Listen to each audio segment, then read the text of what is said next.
All right.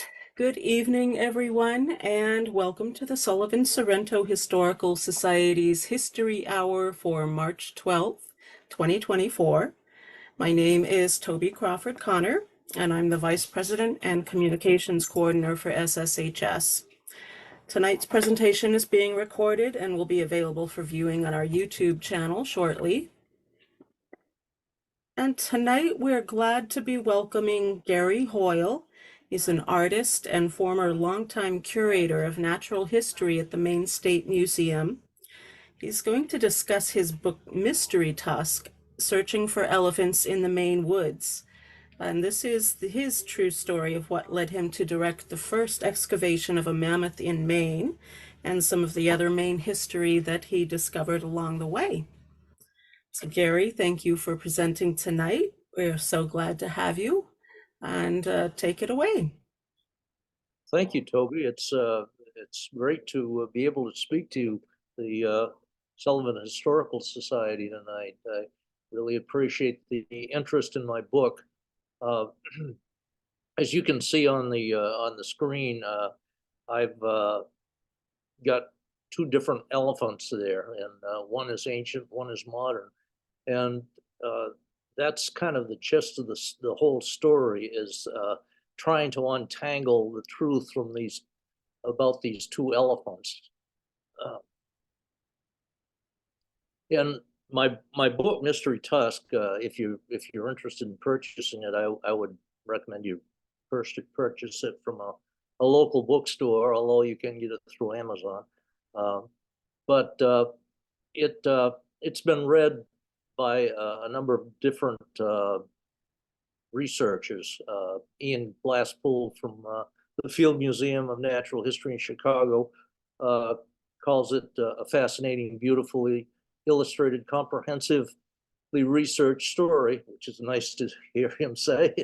Stephen Quinn, exhibits associate at the American Museum of Natural History in New York, calls the book one that or the reader will find difficult to put down.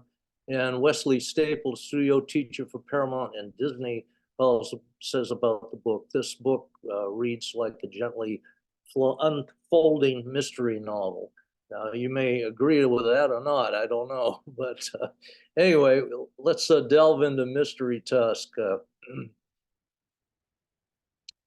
whole story for me begins in 1989 when I was working on this particular exhibit at the Maine State Museum, uh, which is the Native Americans' edible plant case. And I had just finished up making all these delicate plants out of waxes and paper and various other materials. And the head of the exhibit hall at that time was Bruce Bork. Some of you may know Bruce. He was the chief archaeologist at the Maine State Museum when I was working there.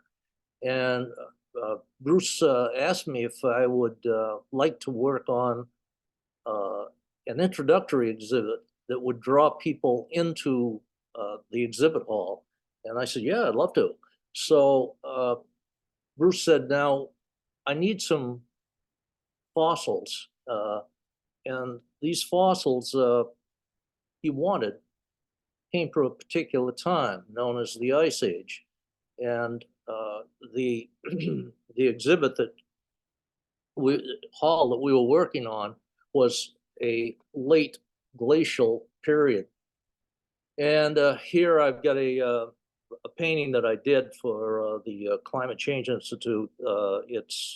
You may recognize the hills called the Bubbles in Acadia National Park, and Jordan Pond in the foreground. And as the glacier that covered Maine at one time was a mile to a mile and a half thick. So you figure that's probably 7 or 8 times the height of Cadillac Mountain. And the weight of that glacier was so enormous that the pressure caused the Earth's crust to actually buckle, so that as the ice started melting and the glacier started receding, melting back, the ocean water went into what is now our present landmass.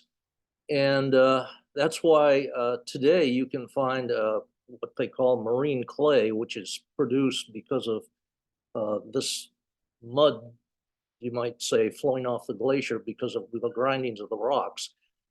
And you can find these clay banks quite a bit inland from the ocean, present day oceans.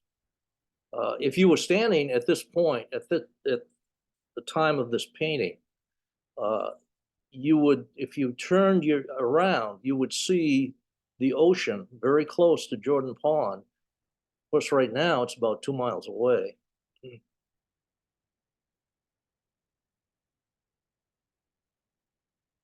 So I was looking for fossils, and first person I went to was Woody Thompson, who was working at that time at the Maine Geological Survey.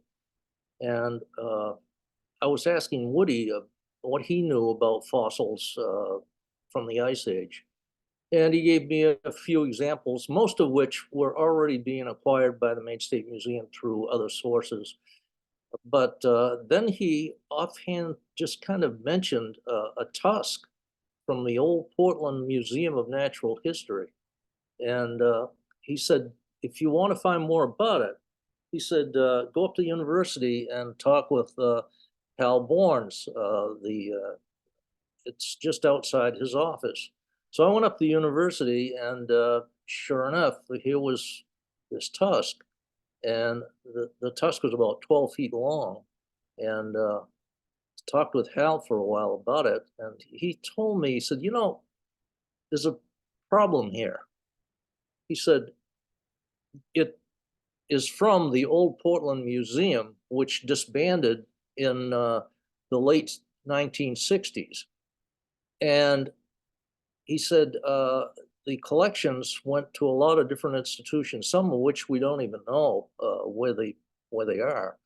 But the tusk was found up at the University of Maine and Presque Isle. And he said it was in a crate, and the crate had been there for well over a decade. And so Hal opened the crate up, and he found 2 tusks in the crate.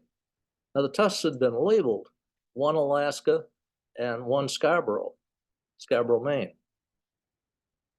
The problem was that the labels had fallen off the tusks, and they were now down the bottom of the crate. So nobody knew which was the Scarborough tusk. We assumed that the tusks probably was found in the 1800s, because we were not aware of any information from the 1900s of anything like that being found. So we thought, well, you know, how are we going to find out about this? We're really busy right now. We don't have the time to investigate. Well, Herb Adams, who is kind of a Portland historian, and he was a newspaper reporter for Portland Evening Express. He might know something about it. So we got in touch with Herb, and Herb said he'd look through his files, see if he could find anything. And we thought, well, you know, very unlikely you'll find much. And well, within a week, all of a sudden, Herb came up with this. 2 fellows holding a tusk. They had dug it up in 1959. And Herb sent me a photograph of what was found there. And I went down to the Maine State Library to see if I could find the article so I could read the article on this. And it was in the Portland Press Herald. And the caption above this photograph said, prehistoric find, question mark. And the 2 people were Leonard Cash on the left, and James Littlejohn on the right. James Littlejohn owned the land, so he was a farmer that was having a farm pond dug on his land. So I immediately went to the Greater Portland Directory to see if I could find any Littlejohns, and I couldn't find James Littlejohn, but I found William J. Littlejohn. So I thought, boy, that's very likely a close relative. And this is what happened. I'll read just on my forward on the book. And hello, this is Gary Hoyle, I said into the telephone. I'm the curator of natural history at the Maine State Museum. I don't know if I have the right Littlejohn. Is it about the tusk? Janice Littlejohn replied. I hit pay her just on the first phone call. I went down to visit the Littlejohns, and we talked about the tusk. I showed them the photograph that I had of the Orono tusk, and Mr. Littlejohn looked at it and he said, He said, that's not the one we dug up. Well, that tusk was back in Presque Isle. So we finally got that tusk, and it looked like this. It was smaller. Instead of being 12 feet long, it ended up being 6 feet long. It had a cup end that was shallow, which actually means it was a female and not a male. So we knew we had an ancient elephant and it was a female elephant. At the same time, Mr. Littlejohn showed me what he had gathered around the tusk, the tusk, by the way, was found in a clay bed. And these little shells were all around the tusk. Now, this particular species of mollusk is commonly found around where glaciers meet the ocean. Turbulent water, brackish conditions, changing quite rapidly. So we knew we had something ancient. Didn't even have radiocarbon done on it at that point. There was one of two particular elephants that it could be from. The one I was thinking of was a mastodon. Now, a mastodon is kind of a funny looking elephant because it kind of looks like it's slouching, and it's covered with fur, or it was covered with fur. And the tusks look very similar to an Indian elephant. Its teeth look like this. And you can see that the ridges on the teeth, they look kind of vaguely like maybe a deer or a moose, and deer and moose browse. And so we also know that the mastodon also was a browsing animal. You notice that the ridges on the teeth here, on this tooth, kind of looks like a breast. And that's why the name mastodon means mastodon means breast tooth. In other words, mastectomy and odont, which is tooth. So it's called a breast tooth, or mastodon. The other ancient elephant that it could have been is this one, which is a woolly mammoth, which is, of course, everybody heard of a woolly mammoth. So now the question was, which elephant was it? Now somebody said, well, maybe we could call her Harriet. And then thought about it and said, well, why don't we call her this, Harry It? Because we don't know what the species is. We know it's female. So Harry It became our mystery elephant. I had no training to dig up fossils. And we now knew that we had a female ancient elephant. We actually knew where it was dug up because Mr. Littlejohn actually took us to the site to show us. And so now I had to get training. I signed on to one of Jack Horner's expeditions out in eastern Montana on digging up dinosaurs. Jack was at that time very well respected paleontologist, and he was unknown to the public until the Jurassic Park movie came out, and then he was the scientific supervisor on that movie. So anyway, here I was, out in Montana and the Badlands, and a group of us would walk along the slopes of this area. Some people were down below me, some people were above me as we walked at the same rate around the base of these buttes. And if anybody saw a bone, they'd holler out bone and we'd all stop. And then the site director would walk her way up past where the bone was found to see if she can find the bone bed where the bone was being eroded out of. So that's kind of the way we were doing things in Montana. And these are the kind of things that we come up with.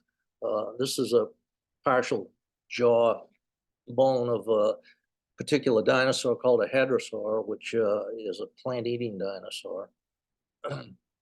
But there were also there was a lot of wildlife out there too. I was surprised at how much wildlife. I mean, pronghorns and mule deer, coyotes, and in one instance, as I was walking along, I almost stepped on a 4-foot rattlesnake out there. So I had to stop and find another way around him. But anyway, that was quite an experience. And the other quite experience was this little fellow, sagebrush lizard that crawled up on my finger while the site director was giving us a talk for about 20 minutes. And he stayed there the whole 20 minutes. So when I get back to Maine, we got involved with the actually Maine National Guard, and they worked with us. And this fellow here was digging a trench, or what I call a stratigraphic profile of the site. And just below him, you can see kind of a little whitish area there. That's the mud from the pond that we had to empty. And so we siphoned off the water there, and he's digging alongside that pond. He couldn't go much farther than that without moving that bank of earth behind him. And that bank of earth is actually the original soil that came out of the original digging of the pond. Now, in the process, he was moving the earth to the other side of the pond up on an incline area. And in the process, bone began to fall out. So we got all excited about that, and we started sifting through and raking through the that little hill of soil. I'm sorry. And what we finally came up with was not just bone, but this funny looking thing here that looks like the bottom of an LL Bean boot. It's actually a tooth, a 7.5-pound tooth of a woolly mammoth. And fortunately, we eventually found 2 of these teeth in that little hill of dirt that is behind this fellow. By the way, that's Jim Story, who found a lot of nice bone fragments for us, and found He's the one that found the tooth too. So now we knew that we actually had a female woolly mammoth. And she looked something like this. This is a model that I did. Uh, and she is in what they call a winter pelage.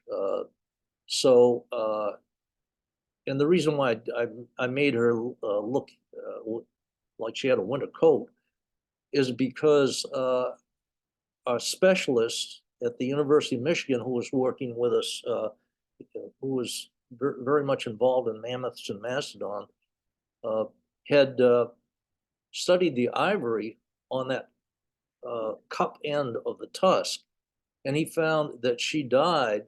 You could actually determine this through the growth of the ivory, that she died in mid to late winter, and that she was not particularly healthy. She either had an infection or she was malnourished in some way. So we know that much. We knew that much about her at that point. So the following year, we decided, okay, we're going to dig out the pond basin, see what we can find.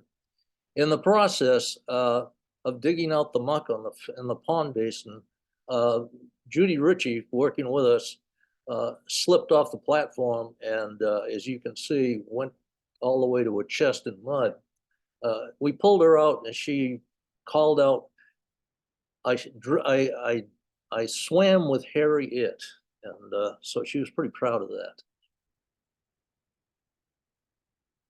We finally decided that, oh, we got to bring in heavy equipment to work with us. And we ended up cutting down the sand layer, and below that, in a stepwise process, we also were cutting down a silt layer too. It was embedded in that sand. Below that was gravel, and way down you can see people down there digging. That was where the clay bed was, the marine clay. It's a lot easier to see on this sketch that I did while I was at the site. If you look at A, that designation, that is the remains of the original soil that was dug up when the pond was made. B is the bedded sand layer. And below B, to one side of it, you can see C, which is a sediment layer that we think slumped down from the hillside at one time in the very distant past. And then below that is an area called D, which is a gravel stretch. And finally, we come to the marine clay. The E that I have on there is called oxidized marine clay, or oxidized presumptive. That's another term for it. And that particular region still has a certain amount of what they call humic acid in it, and that is created by plant material that is breaking down, and as it breaks down, it produces an organic acid that eventually leaches into the soil, and it goes down and eventually migrates to the clay bed. And so there's that one section, that E, that is slightly acidic. Below that, F is marine clay that is non-oxidized or unoxidized clay. And that will preserve things. And that's where our mammoth tusk was buried.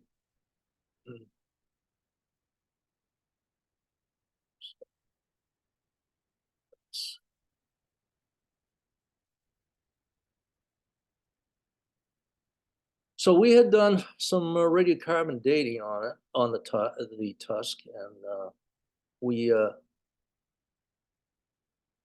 by the radiocarbon dates that we had, it looked like the mammoth died when Indians were coming into Maine. Some were coming in on along the coast, and others were coming across the country and were following game herds. Those people were big game hunters, and it is thought that they were contributing to the demise of certain megafauna, such as the original horses that were in North America at that time, and the camel, and this large mammoth, which is known as the Columbian mammoth, which was the largest of the mammoths. Also at that time, people were trading. Oops, let's get back here. People were trading, and it's very conceivable that they were also trading ivory. They were removing the tusks from the landscape. But we had a problem. It didn't line up, didn't seem to line up with other evidence that was going up, that was being studied in southern Maine. And we kind of forgot about this little clam. You know, this little guy says, no, the tusk was buried with that shell. That meant we better do another radiocarbon dating. So we did. And in this case, we did had the laboratory do ultra cleaning of everything. And what we found out was the mammoth actually lived much earlier than we thought, at a time period when there was some open grassland for it to feed on, and there was still a large area of ice.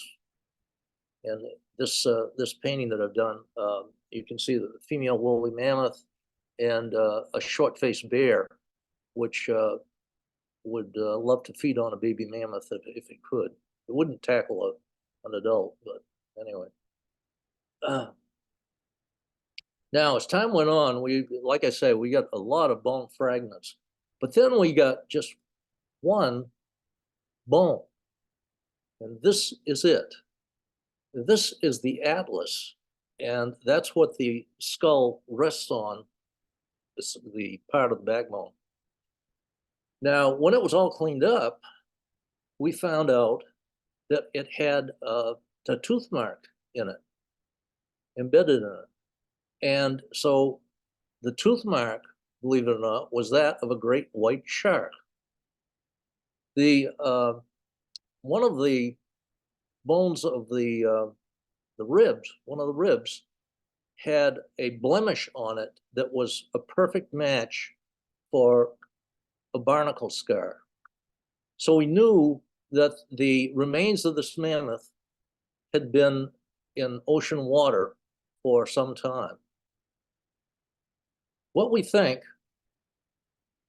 after all our analyses were put together, is that this particular mammoth died in mid to late winter, close to a body of water, which we think was probably an offflow from a glacier, like a river or a large stream, and was fed upon. And then in the spring, it washed down this river to the coast, where it was torn apart by a great white shark, and part of its remains washed into a bay area with about 20 feet of water. And the reason I say about 20 feet of water, we also had different snails and other things like that.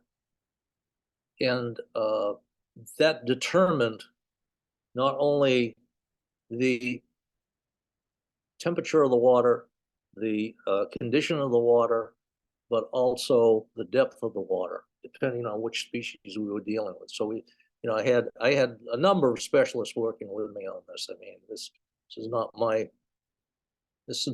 I can't take credit for that.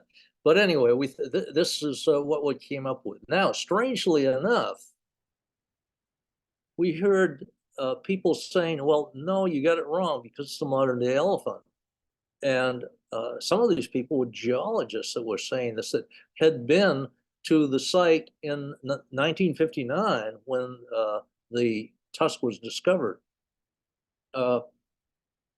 So that seemed really strange to me because we had, really good radiocarbon dates. But he said, no, this is not Harriet. It's actually Old Bet.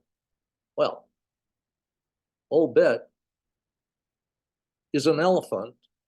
It was actually an African elephant that was shot and killed in Alfred, Maine. And it was killed in 1816. So I, I had to figure out why is it that people believe that it was Old Bet? Well, I found out that a couple geologists actually lied to a reporter and said that the elephant that was being dug up was not an ancient elephant. It was the remains of this particular Old Bet. So anyway, now we know where that tale came from. That happened in 1959. So who is Old Bet? Well, Old Bet was, as I say, an elephant, an African elephant that came into Boston Harbor in 1804. And she was purchased by a sea captain who lived over in the Hudson River Valley. He eventually sold it, the elephant, to a farmer who lived north of where this sea captain lived. And the farmer decided that he was going to take the elephant on a tour. So what he would do is travel by night from tavern to tavern. And in the daylight, he would sell tickets so that people could see the elephant and see whatever tricks he had taught the elephant at the time. And this happened for a good number of years, right up to I think it was 1806 to about exactly, actually, 1816. So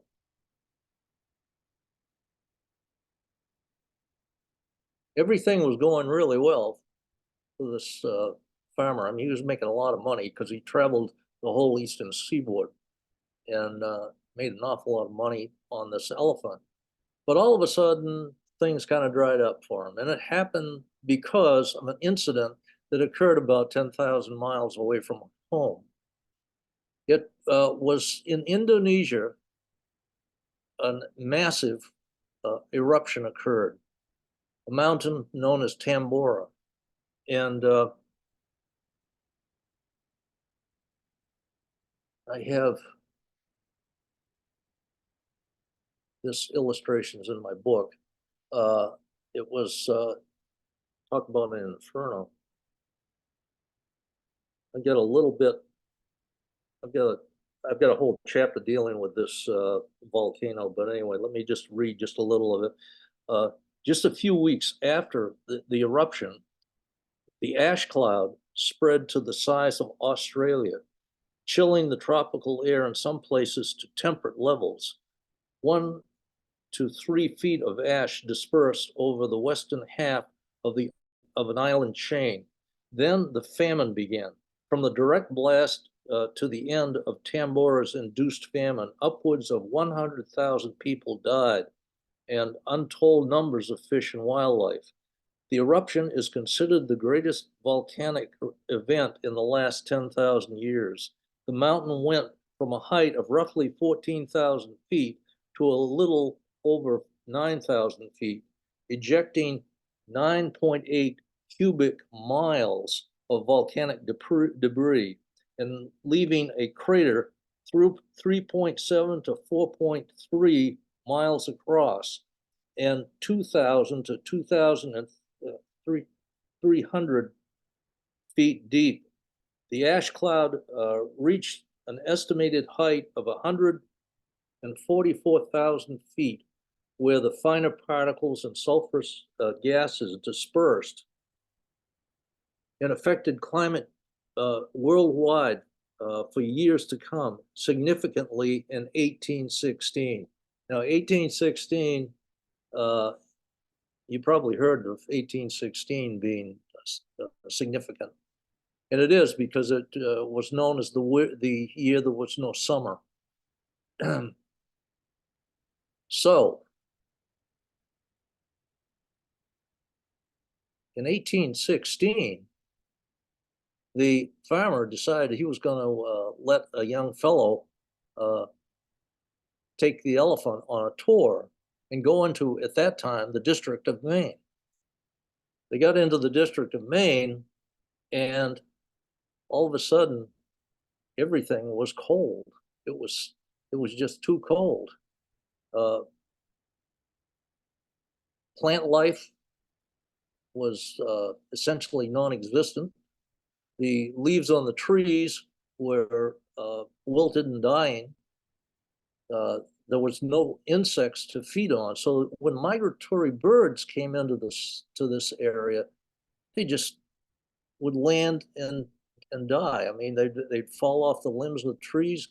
People would gather them up, take them into their houses, warm them up, and try to feed them, and then let them go. Well, only helped for maybe a few days, and they died. The death toll on wildlife was very high, but people didn't notice that much because one animal's death was food for another animal. In fact, the wolves were so brazen they would come into the barnyard and steal whatever animal they could find in the barn. The bounty in some locations of Maine was set at $40 a head for wolves. So that's $40 a head in 1816, a lot of money. So anyway, here's a fellow taking an elephant through Maine, and of course he's traveling by night, and he holds up in these various taverns, and he's gathering a fair amount of money, just even though people are suffering. And he finally gets to Alfred, Maine, and there's a fellow there that's pretty much destitute because he had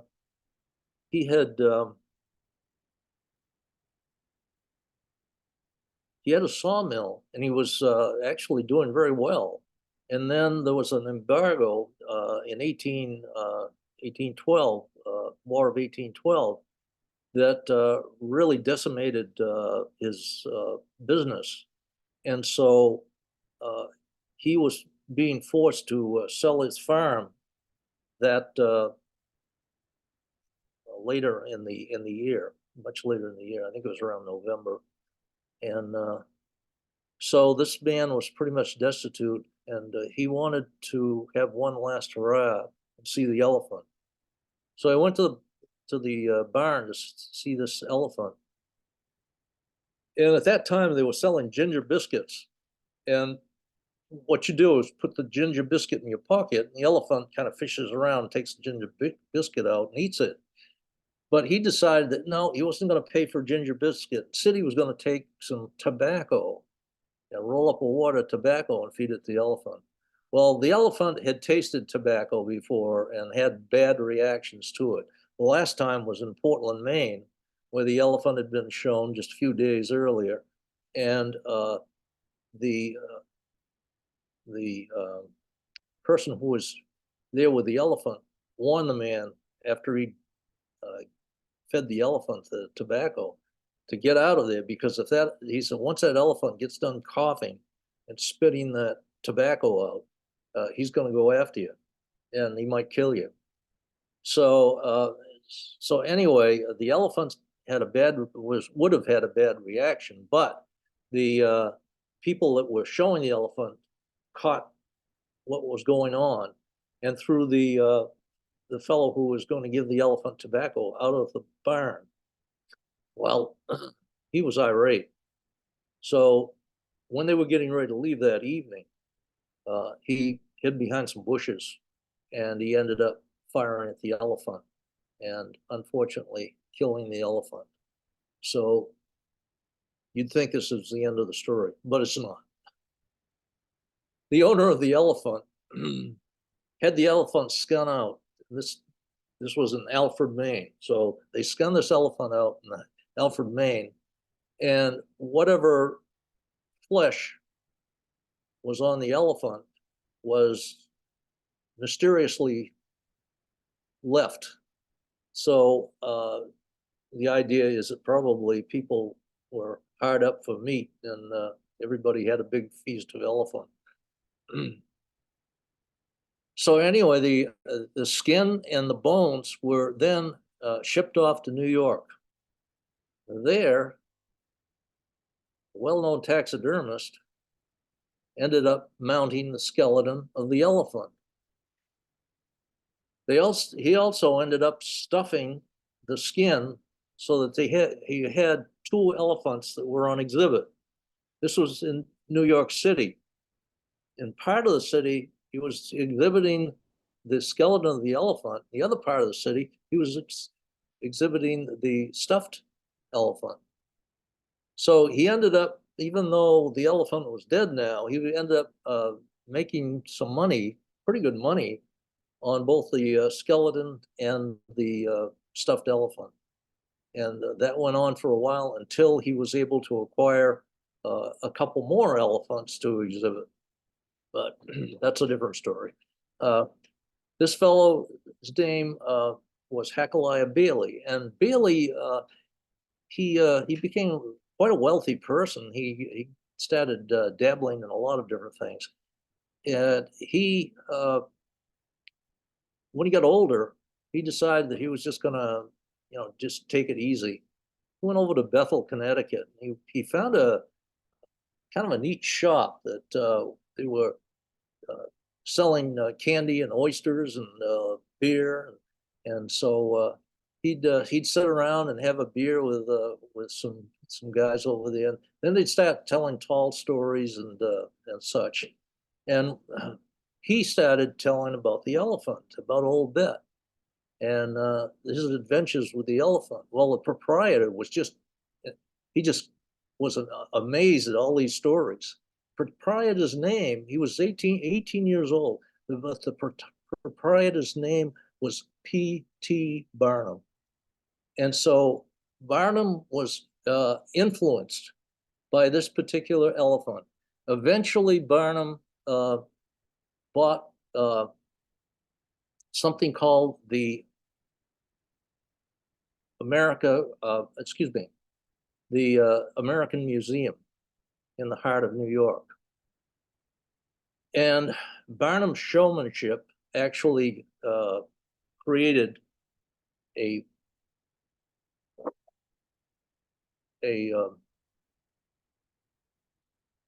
how would I say this? An entertainment center, I guess, is probably the best thing to say, because he not only had animals to exhibit, but he also had these things that he called the freaks of nature, which were most of which were manufactured. But he also had a lecture hall where he would lecture. Various people would come in and lecture, and so this was a kind of a center of entertainment for the city, and so Barnum became very wealthy because of that. One of the things that was in that American Museum ended up being the stuffed remains of Old Bet, and we probably still have it today if it wasn't for a fire that broke out at the American Museum, and it became one of the worst fires in New York City, and it burnt. The American Museum burnt to the ground, and obviously the remains of Old Bet were gone. Now, if you want to see where Old Bet was shot and killed, you can go to Alfred, Maine.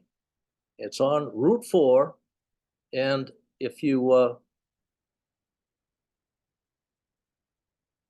look at this, it's a plaque, and that plaque is on a granite slab right on the side of the road, and you can stop there and you can read this, so you can see the actual location where this elephant was shot and killed.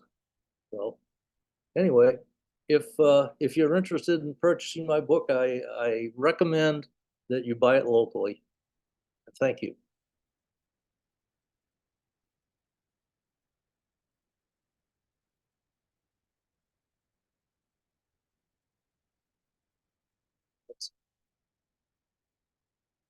I think you're muted. Yeah, thank you for that. Thank you so much for this um, fascinating presentation. There's so much in there that I want to ask about. I'm just going to have to read the book, and I have ordered a copy through the Maine Historical Society. I it's well, first off, I want to ask if anyone in the audience has any questions before I ask my questions. Yeah, Does please anyone do. have? Yeah, we do. Go for it. Ask him. Oh, so after all this, we do think that the tusk that was found was Old Bet's? No. No. Okay, No, no, we found it. Actually, we had a conference at the museum, and we invited a bunch of scientists to the museum, uh, and we talked about the what we had done and all, and we were asking advice from some of these scientists, and one of the older scientists actually got up, congratulated us on what we were doing, and admitted that he had lied to a reporter about that particular tusk. That he had told the reporter that it was a modern day elephant, when of course it wasn't. right, okay, okay.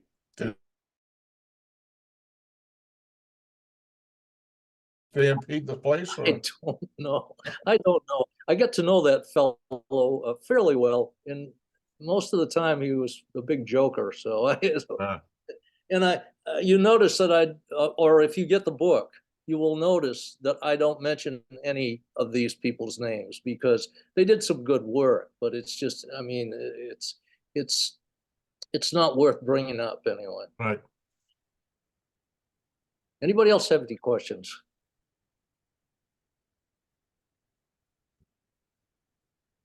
I do have a couple of questions. I think that so. This was excavated the mammoth down. It was by the river down in Scarborough. Is that No, right? actually, it's in North Scarborough, so it's up away from the marsh.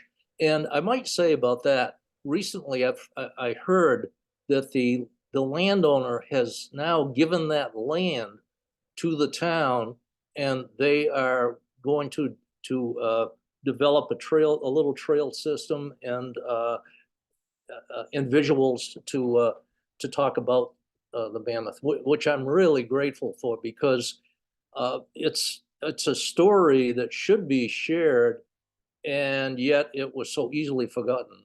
It was the top story of WCSH TV that year, but after that everything just kind of died away. So Yeah, and I, growing up in Maine, we never knew there to be mammoths in Maine, um, and then you discovered that it was after I went away for college. So it's it and of course, and I didn't learn about it until just a few months ago when I came across your book. So it's really amazing, and so I wonder all those layers that you had to get down to, that Presumpscot clay, how deep down was that from the surface there? Uh, I would say roughly maybe 6 or 7 feet Oh, to get down to the clay surface. Yeah, it might have been a little deeper than that, but it wasn't terribly deep. yeah, that's surprising. And is that how far does that Presumpscot, that clay, how far does that go up the coast, or is that something is there similar clay levels that might be under other parts along the coast or Yeah, inland? there are similar clay beds uh, up up around Machias. There's some clay beds up there. In fact, a walrus skull was actually found up around Machias Port, I think, in the clay bed up there, which I believe is about either 12, 13,000 uh, radiocarbon years old. So that would take it back probably to about 14,000 years. Wow. Yeah, I think I remember something about that. And of course, you find the draggers out in the bays, they will pull up walrus skulls every once in a while that are um, it's a lot of stuff under the ocean that we can only imagine. What Yeah, secrets lie? there was a time when there were areas out off the coast which were dry land, and there were places where we now know certain animals were grazing at the time, and every now and then they'll find something like I think fragments of a tooth have been found out there of either a mastodon or a mammoth, and also they've found small uh, partial remains of tusks too. So the one that we found was the first mammoth that had ever been found in terrestrial on the ground, the terrestrial um, mammoth.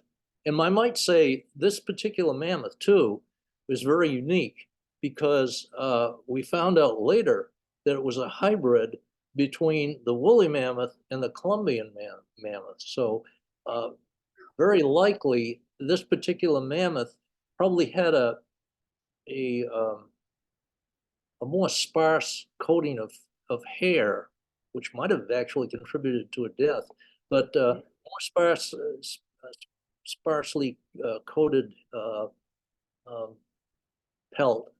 And she also probably was slightly larger than the average woolly mammoth. So Wow. the woolly mammoth, when we talk about woolly mammoth, you expect this animal to be, gigantic compared to like an African elephant or something like that.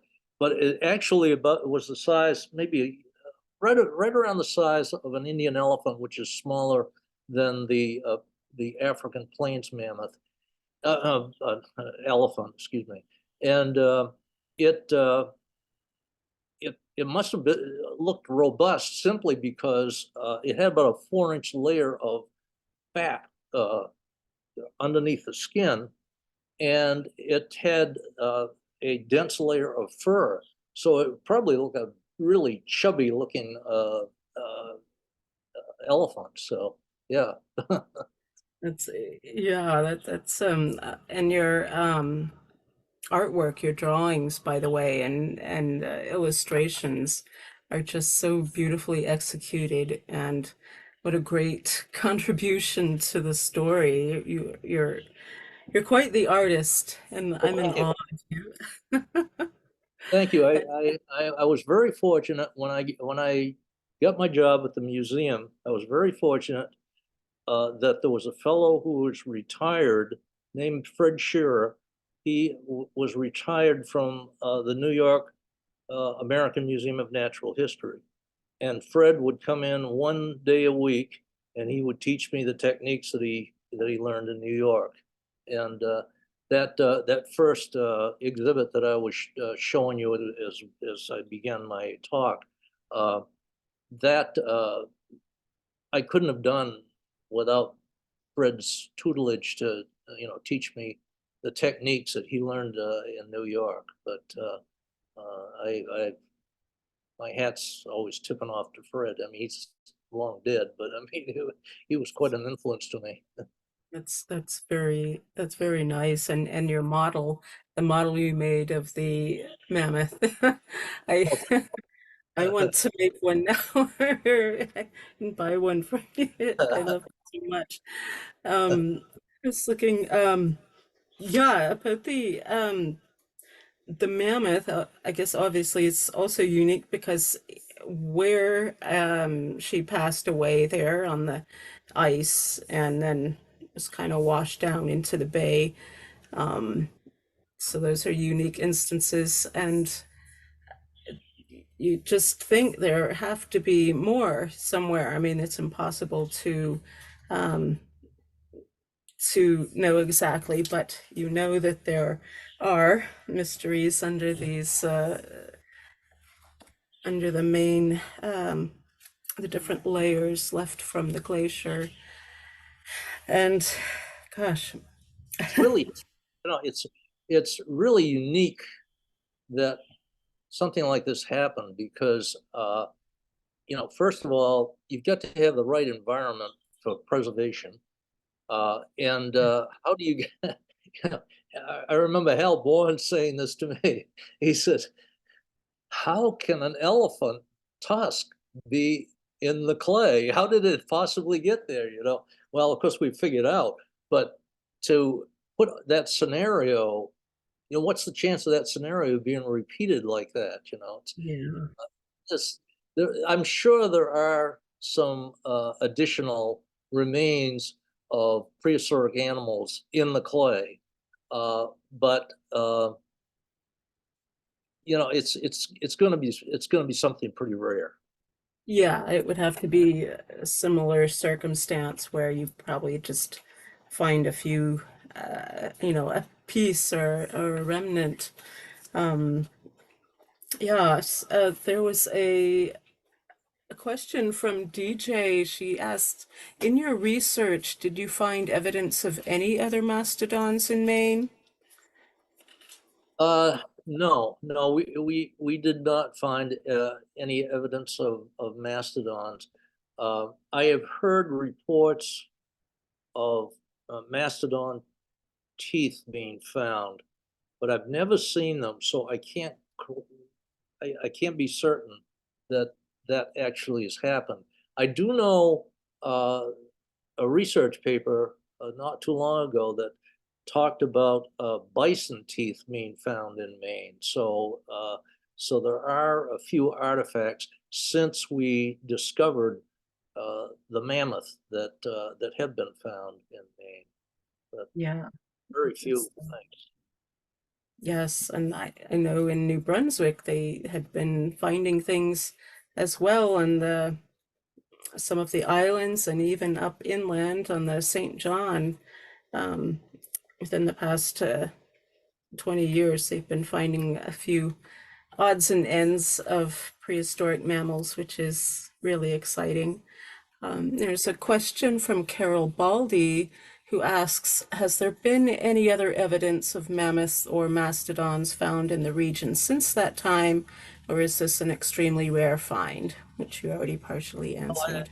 I'd say it is an extremely rare find, but as I mentioned just a few minutes ago, there have been some bison teeth that have been found in Maine. And I will also say that you mentioned Canada, the northeastern Canada, and early in my investigation, we wanted to find any archaeologists or paleontologists that were working on wet sites, because my work on the dinosaur digs was in a very dry environment. So we wanted to see if we could find some people that actually doing wet site work. And we located a couple people, really fine people, up in New Brunswick, Canada, and they were working on a mastodon at the time. So they were working on a wet site. It was a calcareous bog where they had found the remains of this particular mastodon, and they were trying to get that out and to get it preserved. The the problem that they were having, they were trying to reduce the humidity very, very slowly, and they had the remains in a cold room, but they were trying to reduce, like I said, the humidity very, very slowly, so that they would not damage any bones or distort them in any way.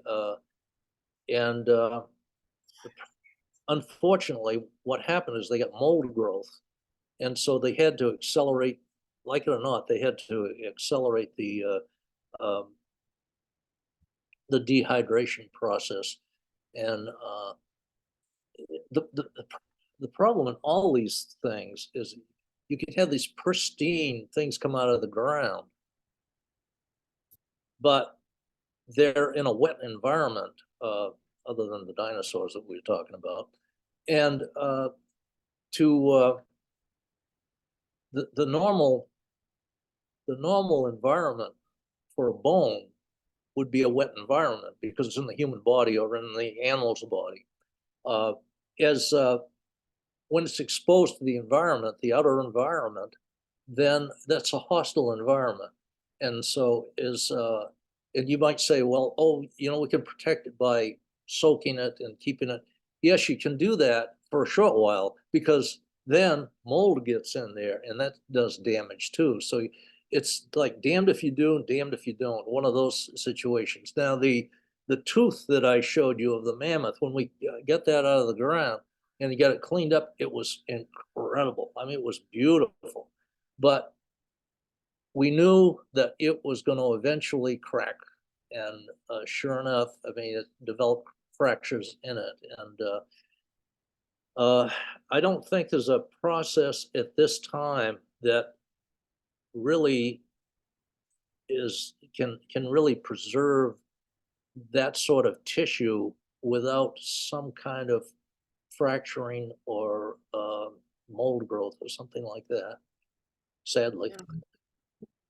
Yeah, it is a very arduous process, trying to preserve finds like that. And Carol also said a great white shark making an appearance in the story was certainly a twist, which I agree with. That's imagine it, grabbing it by the neck bone there and just thrashing it around. That's But we have very in the book, we've got our own little theory about what might have happened at that time. I mean, I think it probably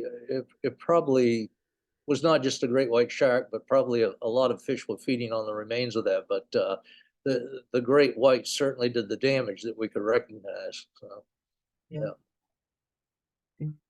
pretty amazing. All right. Does anyone else have any questions? Well, as Gary said, if you would like to order a copy of his book, Mystery Tusks, Searching for Elephants in the Woods of Maine, you can go to a local bookshop here in Maine. I use the Maine Historical Society website, and of course, you can find it other places as well if you shop big shops. And you we'd can like also to, you can also go directly to North Country Press if you'd like to order it too. yes, North Country Press is the publisher. And so thank you so much, Gary. This is fascinating, and I can't wait to finally get my copy and dive into this, because it opens all sorts of fancies in my head, daydreams and everything. So thank you so much for joining us tonight. It's been a pleasure. And to everyone else, don't forget to tune in next month for our History Hour. And we'll be announcing that very soon. So thank you again, Gary. Oh, my Everyone, pleasure. great Thank you. evening. Thank you. Good night, everyone.